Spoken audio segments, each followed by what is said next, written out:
Well, good morning, everyone. Welcome to Blues Game Day Live. I'm John Kelly, not Darren Pang, in with Joey Vitale. Darren is on assignment this morning, Joey. Yes, he is. So that is why I'm filling in as the Blues and Preds wrap up the second half of a home-and-home. And how are you doing? Well, John, it's good to see you. This is your season debut on Game Day Live, which I missed you. I mean, we did a few last year, but it's always good to be next to the great John Kelly. I've missed you, buddy, and I'm excited to go on a little run here the next 5 minutes and talk some Blues hockey. Absolutely. Well, the Blues, of course, losing the other night at home to Nashville, and I think the biggest thing that I would take away from that game is the Blues need a better start tonight, Joey. Big time. I mean, I think that's something that, Craig Berube addressed before the game. He knew that the Nashville Predators were a hungry team. They were losers of the previous 6 going up to that game, so they knew the urgency was going to be there for Nashville. How do you match it if you're the St. Louis Blues? It's a tough thing. I thought the Blues kind of started that game, John, kind of waiting around a little bit to see what the Nashville Predators were going to bring, and I think they waited around just a little bit too long because Nashville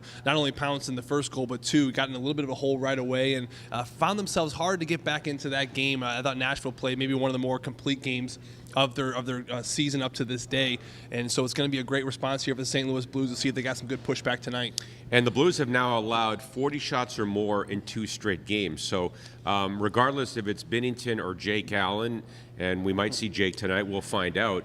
Obviously, you need to cut down on shots against total. Big time. I mean, 40-plus shots, and Jordan Binnington had a 40-save shutout 2 games ago, and it's hard to believe that he got my 3rd star in the game, given how good that third line was. We joked about it a little bit later, but then the Blues follow up with another 40-plus save performance by Jordan Binnington. Unfortunately, he gets the loss there, but, it's a situation where you're on a road trip now facing 3 very good hockey teams. Nashville Predators, we just saw, they're going to be facing the Dallas Stars and the Tampa Bay Lightning. So at some point in this road trip, do you see Jake Allen? Maybe tonight because of the workload that Jordan Binnington's been facing. But one thing's for certain, Craig Berube and this team needs to clean up the defense just a little bit. The turnovers last game, I thought, were uncharacteristic of this group, especially in the neutral zone as the Nashville Predators have fast forwards. They were coming the other way in a hurry. A lot of odd man rushes. And Craig Berube said the other thing, not so much the turnovers in the neutral zone, John, but, the heaviness on one-on-one battles. In the offensive zone, he knows they lost a lot of battles, 50-50. So that's something to look to tonight and hopefully clean up. The Blues did announce last night that they've recalled 2 players from the minors, San Antonio. Nathan Walker, a forward. He's actually an Aussie. Yeah. And Derek Pouliot, a former first-round draft choice, a defenseman. Obviously, Bortuzzo can't play. He's been suspended, so we would think Gunnarsson would draw in tonight, and we'll see if a kid like Walker gets in the lineup tonight. I agree. I think this is a Gunnarsson call-in for sure, with Derek Pouliot being the extra. And again, you're on the 3-game road trip. You need bodies just in case. And maybe we see Derek Pouliot at some point on this trip. Nathan Walker is going to be an interesting one for me, John, because of the fact that I think that the Blues on the back end of those forwards, the 9 to 12, for example, forwards, I think maybe there's a little bit more there, maybe a little bit more Craig Berube's looking at for the physicality, maybe speed, little energy.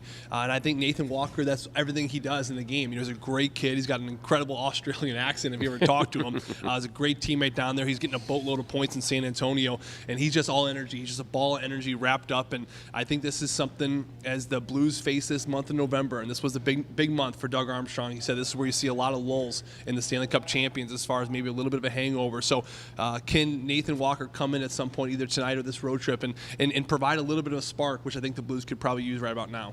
And for the Nashville Predators, Victor Arvidsson, obviously he was hurt on that cross-check, so we're not sure if they will make any lineup changes tonight, but obviously that, from their perspective, was a huge win. I think it's going to be a good game tonight because we know the Blues are going to respond tonight in the first period. I think so. I think it's going to be a punchy match in the first 10 minutes. Keep an eye on the first 10 minutes because I think that's going to dictate the pace of this game and dictate possibly the winner of the game, given the fact that I looked at Nashville. They started so well in the last one. So for the Blues here tonight, it's just going to be a big response. Getting to the net is going to be important. We saw Robert Bortuzzo gets that suspension. So it's going to be one of those things where players kind of they sit back and kind of test the waters as far as how hard to get to the opposing team's net. But especially, John, when you face a team back-to-back like this, we talk about a 6-period investment of physicality. I thought it was a physical game a couple nights ago in St. Louis. I thought it had a playoff feel to it. So I'm expecting the same energy here tonight, and hopefully the Blues can get back on track against the Nashville Predators. All right, how are you feeling? You ready to go tonight? I am excited. I'm ready. We're in Nashville. The sun's out, John.